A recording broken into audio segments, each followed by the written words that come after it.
Ireland during the Neolithic times. The first relics, or the oldest relics in Ireland which are found, are flints near Larne in the northeast of Ireland. They are 8,000 years old. And then 5,000 years ago, the people started to have farms. Now, and the next thing is when 400 before Christ, the Celts invaded Ireland, and out of that time are many heroic myths of Ireland. Then 500 after Christ, their island had a high king called Ard Ri, and already previously during the time there was Ireland split up in 150 tuatha in kingdoms or clans, and Ireland had then also 5 regions: Munster, Meath, Ulster, Connacht and Leinster. And the high king Ard Ri was ruling from Tara in Leinster. And the people, they were herdsmen or warrior, and they were honouring cows, and also poets, and they had metal pieces like the Tara brooch or the Ardak chalice. And in 432, St. Patrick came to Ireland, and at that time many people became Christians in Ireland. And there were also the monasteries, and for example the Book of Kells was written in the time. Now the people during the Neolithic times, they had barrows or mounds as graves, and also portal graves where there were 3 stones in front of the entrance, and then passage graves. And there's a famous one at Newgrange near Dublin, and that thing is 5,100 years old, and there's a narrow passage leading into the mound, that barrow, to the burial chamber, and there's a little roof box on top of that passage, and the midwinter sun, or the winter sun, can shine through it. And at the winter solstice, on the 21st December 858, when the days are shortest in the winter at that day, and the days are getting longer again from that day onwards, but at that day they are shortest, the sun is shining directly through the roof box up into the burial chamber, where also ornamentations are carved in the stone, which had the ritual significance. And that is according to Miles Kell's World History book on the page 188 and 189. Hi and welcome. I'm trying to learn architecture to take Newgrange, that thing near Dublin, and after that, Neckstretching. And if you participate in the Neckstretching, then it's at your own risk. We're having the text here, and half of the text is about that thing, I don't know what it is, a passage grave near Dublin, a 5,000-year-old one, and we're going to go over it and we try to gather all the information together said about the passage grave called Newgrange near Dublin in Ireland. The early Irish. Ireland was settled late. The earliest proof of settlers are 8,000-year-old flints left on beaches in the northeast near the modern Irish town of Larne. The New Stone Age, Neolithic, began when the first farms and permanent homes appeared 5,000 years ago. Neolithic people honored their dead with long mounds or barrows called court graves because they have a courtyard at the entrance. They also built barrows called portal graves with 3 huge stones set like a door. The most dramatic remains from earliest time are passage graves, in which a passage leads to a stone chamber. The most famous is Newgrange near Dublin. Newgrange near Dublin in Ireland is a passage grave where a passage leads to the stone chamber. And let's see, this way. The Celts invaded Ireland in the Iron Age we read that all in history.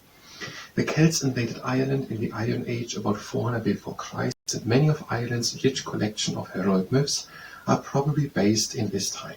Celtic Ireland was split into 150 kingdoms or clans called Tuatha, and later into 5 provinces: Ulster, Meath, Leinster, Munster, Connacht. After 500 after Christ, there was a high king, Ard Ri, ruling Ireland from Tara in Leinster. Irish Celts were both warriors and herdsmen who valued cows highly. They also revered poets, Thela, and their metalwork revealed that items such as the Tara brook and the Ardak chalice is extraordinarily beautiful. Early Celtic priests were Druids, but legends say that in Anno Domini 432, St. Patrick came to convert Ireland to Christianity. Irish monasteries became havens of art and learning in the Dark Ages, creating the famous Book of Kells. The huge burial mound at Newgrange near Dublin. So everything is a burial mound. So a mound is something. like a mountain. I don't know what a mountain is. It must be something like a mountain. It's a small mountain, I think. A burial mound. And that was built 3100 before Christ. A long, narrow passage leads to a burial chamber deep inside the mound. Above the entrance is an unusual roof box, a special slot through which the midwinter sun shines into the chamber. Newgrange, near Dublin, Ireland, is a 5,100-year-old passage grave. It's a burial mound, a little mound. And there is a little... It has a narrow passage leading to the burial chamber deep inside of the mound. At the entrance of the passage there is a roof box, a special slot called a roof box, through which the midwinter sun shines up into the chamber. Every year at exactly 8:58 a.m. on the 21st December, which is the winter solstice, the rising sun shines through this roof box and down the passage to light up the burial chamber. At 8:58, 21st December, which is always the winter solstice, so the day on which this is the shortest time in the northern part of the earth, daylight.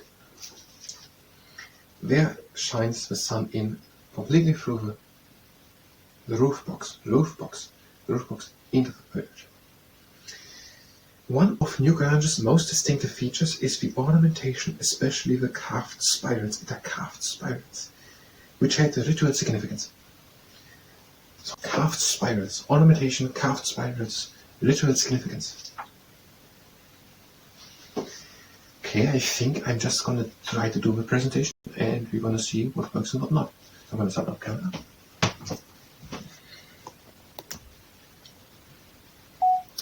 It is a burial mound and a passage grave.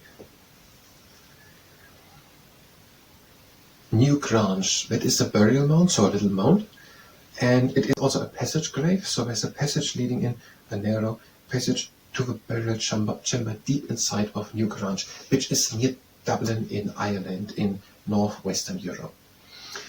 And that thing is 5,100 years old, and on the inside in the burial chamber there are many carved spirals, ornamentation, which had probably a ritual significance.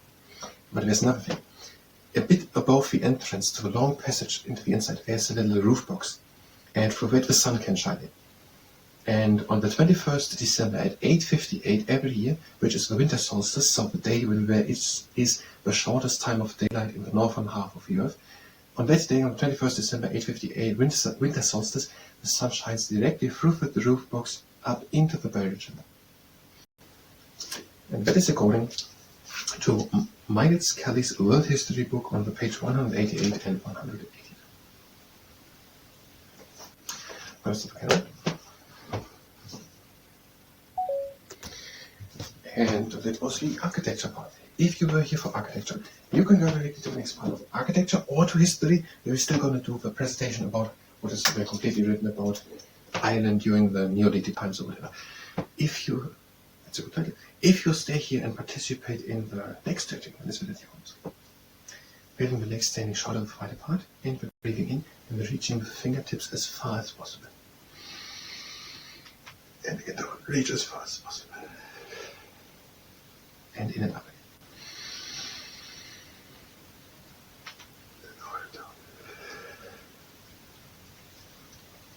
And reach in front.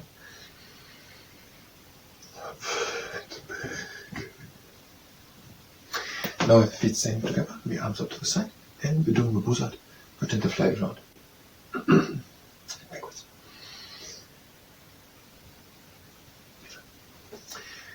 Now, the legs are standing here with the shoulder wide apart, and we hold up, shoulders back, breathe in. And breathe out and bring the head slowly and carefully over to one side. Breathe in. And out, chin down onto the clavicle. Breathe in, lift the gaze, and turn the head over to the other side. Breathe in. And out, chin down onto the clavicle.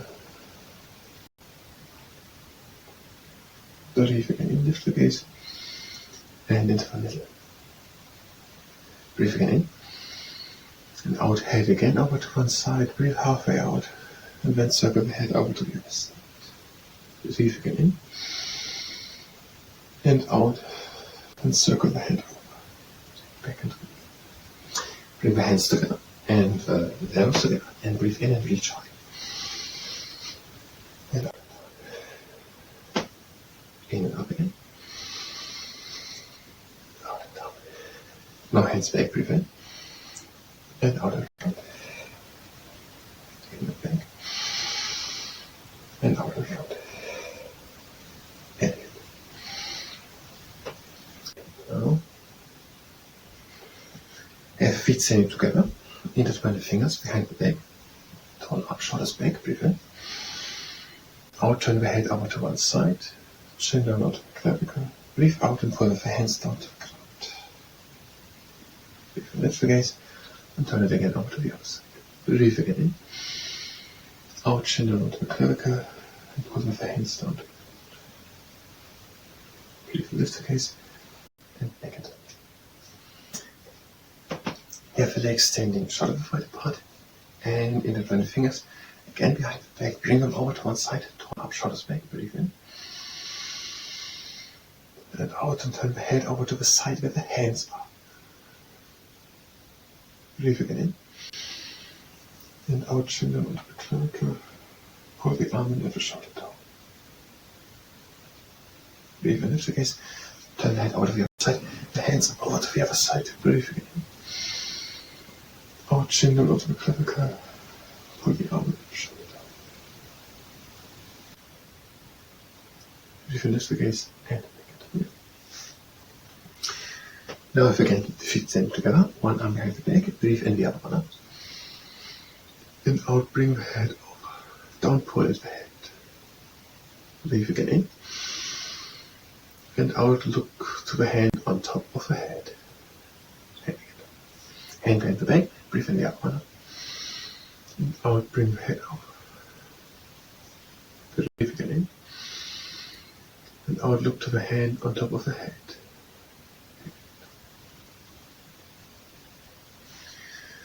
And now breathe in the hands again up. And out, lean back and draw the shoulder blades together. In and up. Out again, back. In and up. And lean back, now with closed hands. In and up. Out and back. In and up.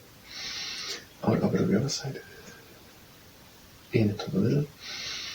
Out up to the other side. In into the middle. And now intertwine the fingers and reach out. And breathe out, reach in front, hold the back. In and up. Intertwine the other down. Breathe in, reach high. Out, reach in front, hold the back. In and up.